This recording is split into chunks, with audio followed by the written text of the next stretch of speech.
We often share our lives with people, neighbors, friends, family members, and yet, despite years spent side by side, the true nature of these individuals can remain elusive. We may share meals, listen to their stories, and even hold deep affection for them. But the essence of who they really are often hides beneath layers of words, social roles, and carefully maintained masks. Carl Jung, with his profound understanding of the human psyche, teaches us that a person's true character is rarely found in their spoken words, their profession, or the charm they project to the world. Instead, it is revealed in the quiet, unguarded moments, those fleeting instances when the polished facade slips away and the deeper parts of the soul begin to surface. It is in these moments, often unnoticed, sometimes uncomfortable, that the true light or shadow of a person shines through. These subtle glimpses speak volumes, offering a silent yet piercing insight into the core of someone's being. In this journey, we will explore 3 simple but powerful tests. These are situations that seem ordinary but hold the extraordinary power to reveal character without the other person being aware of it. Like mirrors reflecting the hidden depths, these tests strip away pretense and reveal the authentic self beneath the surface. They are not about catching others in moments of weakness, but about witnessing the natural flow of their character in everyday life. Learning to recognize these signs sharpens our perception, not just of those around us, but also of ourselves. It invites us into a space of deeper self-awareness and reflection. This exploration is not an invitation to judgment or cynicism, but rather an awakening, a call to see beyond superficial appearances and to embrace the complexity that dwells within every individual. By tuning into this hidden language of character, we allow ourselves to engage with others more honestly and compassionately. We begin to understand that what we see in others often mirrors the parts of ourselves we may not fully acknowledge. By the time you finish this journey, you will find that your relationships and your relationship with your own inner world will have transformed. You will begin to experience a truer form of connection, grounded not in illusion or surface charm, but in the rich and often quiet reality of genuine being. Stay with me as we uncover these silent truths and move toward a deeper knowing of others and of yourself. In the theater of life, the true measure of a person's character is often revealed not in grand gestures or carefully crafted words, but in how they treat those whom society deems invisible or insignificant. Watch closely how someone interacts with the waiter who serves them without expectation, the janitor who quietly tends to the background, the security guard who guards without fanfare, or the child who offers nothing in return. These are the moments when the polished masks slip away, when the ego's veneer fades, and the raw essence of the soul is laid bare. Carl Jung's wisdom guides us to look beyond surface impressions, encouraging us to observe these silent interactions because they speak a language far louder and more authentic than eloquent speeches or social charm ever could. This behavior is a mirror reflecting the depths of the human spirit. When someone greets the powerless with kindness and respect, without anticipation of gain or recognition, they reveal a heart that is connected to the intrinsic worth of all beings. Such kindness is not transactional, but emanates from an authentic source of compassion and humility. In contrast, impatience, condescension, or entitlement toward those who cannot offer anything in return expose a fracture in the soul, a shadow aspect yearning for acknowledgement, yet hiding behind arrogance or cruelty. This test is not about catching others in a moment of weakness or flaw, but about understanding the true alignment of their spirit. It invites us to consider the unconscious dynamics at play. Does this person see others as reflections of their own humanity, or merely as obstacles, tools, or inconveniences? It reminds us that the mask of social politeness or charm is fragile and temporary. True character unfolds in the ordinary, unscripted moments where there is nothing to prove, no audience to impress. Reflecting on this test also brings us face to face with ourselves. How do we treat those whom we believe have little to offer us? Do we respond with grace, recognizing the shared struggle of human existence? Or do we retreat behind judgments and barriers, revealing our own unhealed wounds?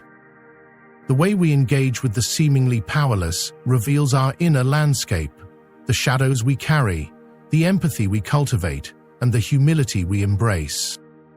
In a world that often values power, status, and appearance, this test offers a radical invitation to realign with something deeper and more enduring.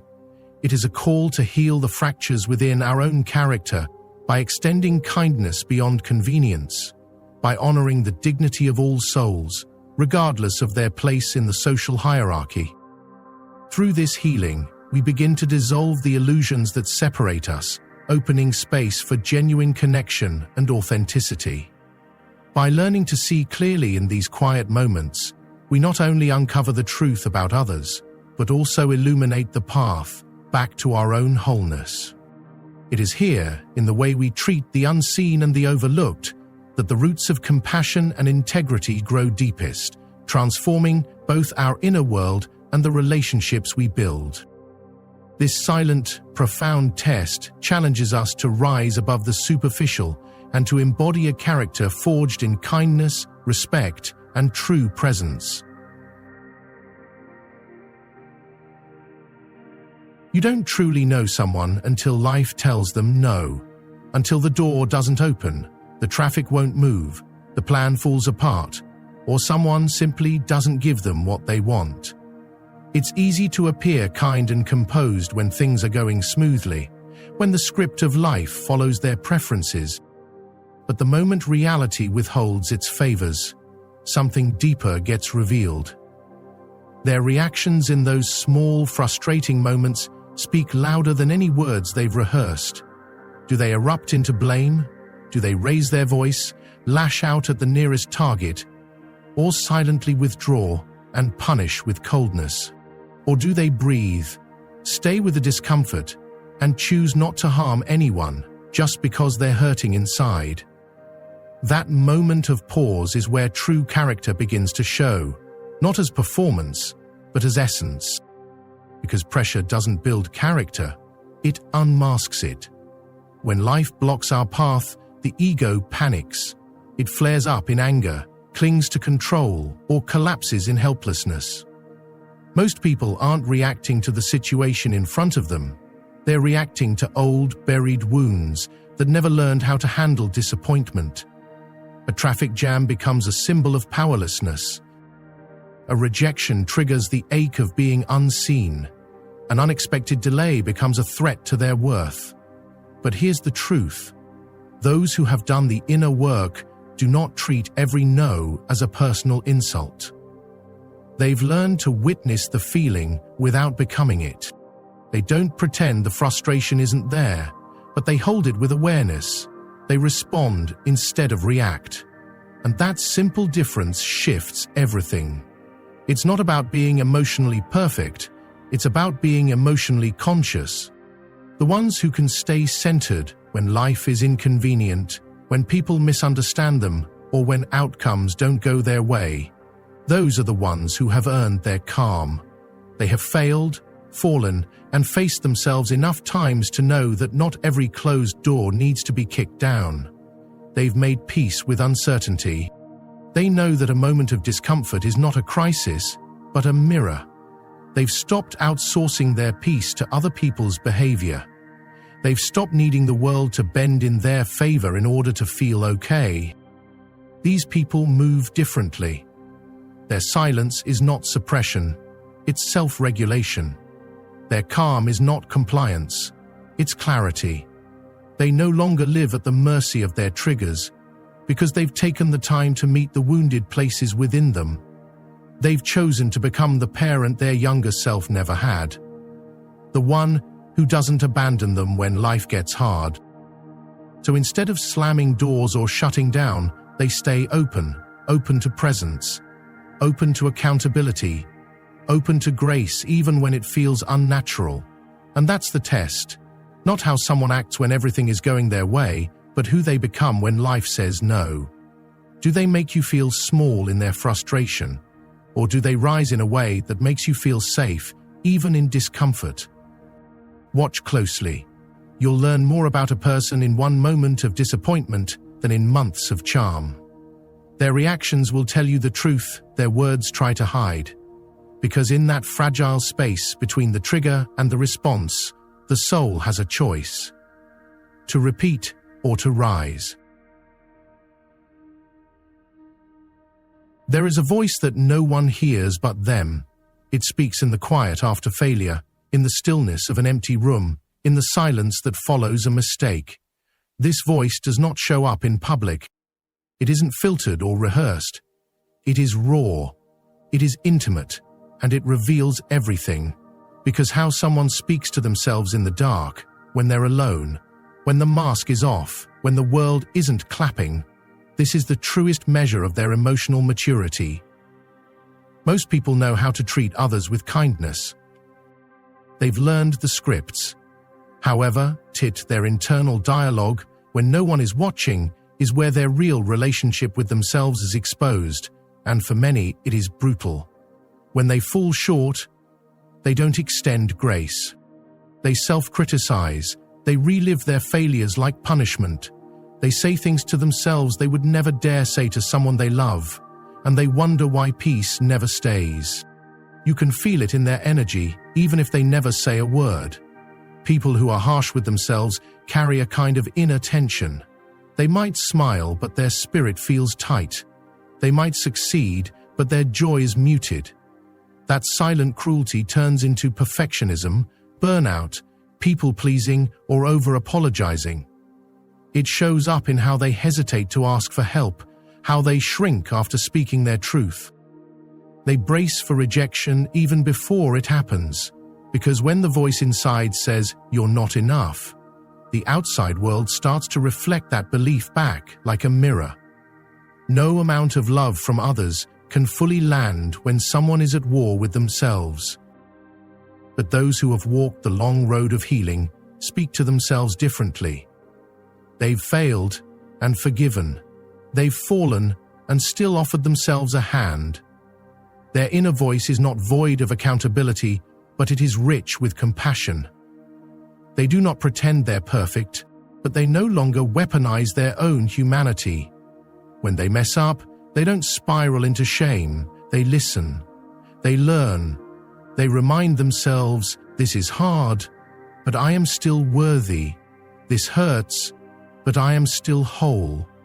That voice becomes a sacred shelter, a place they can return to when the world feels too loud. This kind of inner language is not built overnight. It is forged in the fire of self-confrontation. It requires revisiting old memories, meeting the inner child who never felt safe, and rewriting the scripts they were given. It takes years of catching the critic mid-sentence and choosing again and again to respond with love instead of judgment. And slowly, the voice changes. The echo of harshness fades. A new tone emerges, steadier, softer, wiser. And that voice becomes the foundation for how they show up in life. You see it in how they handle rejection, how they recover from setbacks, and how they carry their solitude not as emptiness, but as sacred space. So if you want to know someone's true self-worth, don't just watch how they treat you, watch how they treat themselves when they don't get it right. Ask yourself, when life goes quiet, what kind of voice do they lean into? Does it break them down or build them back up? Because the deepest form of strength is not how loudly someone fights for approval. It's how gently they speak to themselves when there is none. If you truly want to understand people, what drives them, what wounds they carry, what they hide behind their smiles, begin not with them, but with you. The world is a mirror far more than it is a mystery. Most of what we notice in others is a reflection of what we've yet to see clearly within ourselves. So start by watching, not with suspicion or judgment, but with quiet, honest awareness. Watch how people move through everyday life, not in their curated moments, but in the ordinary. In line at the grocery store, dealing with a slow barista, or responding to an unexpected inconvenience. These passing fragments often speak volumes about someone's inner weather. But the deeper work is not in analyzing them. It's in turning that mirror gently inward. Ask yourself, how do I respond when the day doesn't go according to plan? When does someone make a mistake? When I feel invisible, unappreciated, or left out? Do I retreat into resentment? Do I rush to control? Or do I stay present, breathe, and meet the moment with grace instead of ego? Begin to notice the parts of you that show up automatically. The tone you use with the cashier, the story you create when someone doesn't reply, the way you tighten your body when discomfort visits. These are not just habits, they are clues. They reveal the emotional maps you've followed for years, often unconsciously, and if you dare to observe them without running away, they will guide you to a deeper kind of clarity. This is not about being flawless, it is about being awake. When you start to witness yourself with compassion, without shame, you begin to reclaim power over your emotional patterns. You begin to unlearn the reactions you inherited and replace them with conscious choices. The next time someone frustrates you, pause. Notice what rises. Is it anger? Is it fear? Is it a memory of being dismissed long ago? That pause becomes your portal to healing. The more you practice it, the more you'll begin to see others through a different lens. Not as threats or problems, but as humans who, like you, are carrying invisible burdens. And something remarkable happens when you do this. Your vision sharpens, but your heart softens. You no longer need to label people quickly or defend yourself reflectively. You start to recognize the anxious child behind the arrogance, the exhaustion behind the rudeness, and the insecurity beneath perfectionism. You learn to listen with more than your ears. You read between the words. You sense the tone, the energy, the unspoken. And most importantly, you begin to trust your perception. Not as a judgmental voice, but as a quiet knowing that rises from your healed awareness. Real wisdom doesn't scream. It watches, it feels, it waits. It sees clearly because it has first seen itself. So, if you want to navigate relationships with greater peace, if you want to stop attracting chaos or pretending not to notice red flags, begin by becoming a student of your own patterns. Not to criticize, but to understand. Because the more intimately you know your own triggers, your own tone, your own silence, the easier it becomes to see what others are not yet ready to say. This is how you grow, not by fixing others, but by seeing yourself clearly enough that clarity becomes your way of life. And in that clarity, you stop chasing who's real and start attracting those who are. At the end of the day, what defines a person is not what they own, what they've achieved, or how well they perform under applause. It's what they choose when no one is watching.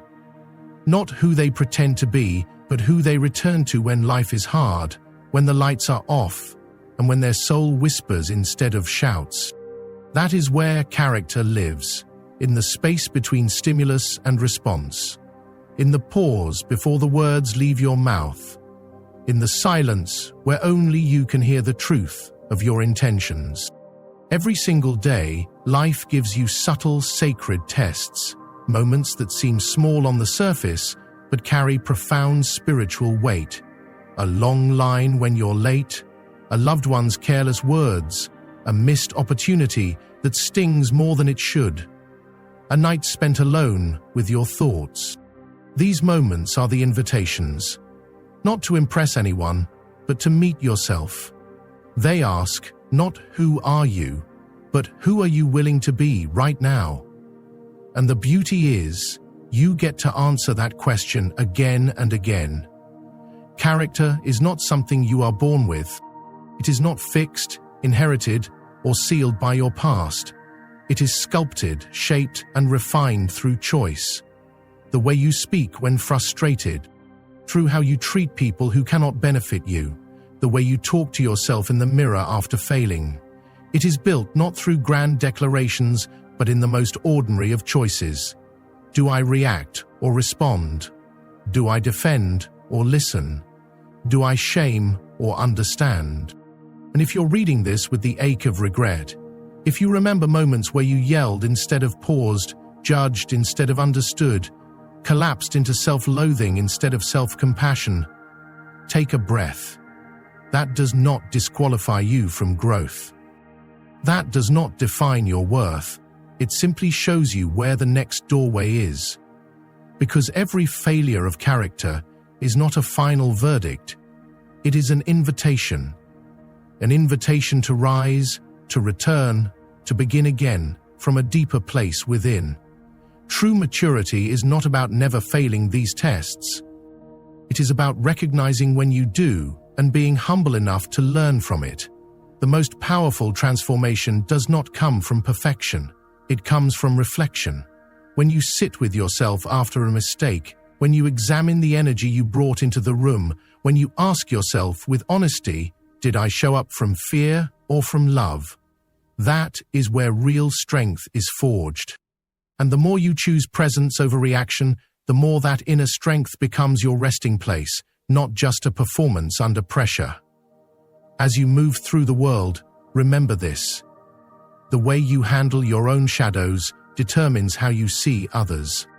The way you speak to yourself teaches people how to speak to you. The way you hold your emotions creates the atmosphere around you. This is not a small thing. This is the sacred architecture of your life. You are always building something with your energy. A wall, a bridge, a storm, a sanctuary. Choose with care. And here is the deepest truth of all. Who you are becoming matters more than who you've been. Life will give you countless chances to evolve. It doesn't ask for perfection. It asks for honesty. It asks for self-awareness. It asks for the courage to look at yourself not with shame but with curiosity. And when you begin to see yourself clearly, your flaws, your grace, your hidden strength, you also begin to see others more clearly too. You stop expecting perfection and you start recognizing alignment. You stop chasing validation and you start living in integrity. You stop hiding behind reaction and you start creating from intention. This is how character is formed. Not through what life hands you, but through what you hand back. Through the tone you choose when you're tired. Through the silence you hold instead of shouting. Through the apology you offer, even when no one demands it. Through the decision to remain kind when it would be easier not to be. These are not small acts. These are the bricks of your becoming. So the next time life tests you, and it will, pause. Feel your breath. Listen for the voice within, and instead of asking, "What do I deserve here?" ask, "Who do I want to be right now?" That question will take you home to yourself. That question will show you the path to becoming someone you're proud of. Not all at once, but moment by moment. Because character isn't something you have, it's something you choose, again and again. If this message stirred something inside you, don't stop here. The next video will take you even deeper into the journey of healing, growth, and self-discovery. It might just be the breakthrough your soul has been waiting for. Tap into it now. Hit subscribe, turn on notifications, and join a community committed to truth, transformation, and real inner change. You're not alone on this path. I'll meet you in the next video, where we continue becoming who we were always meant to be.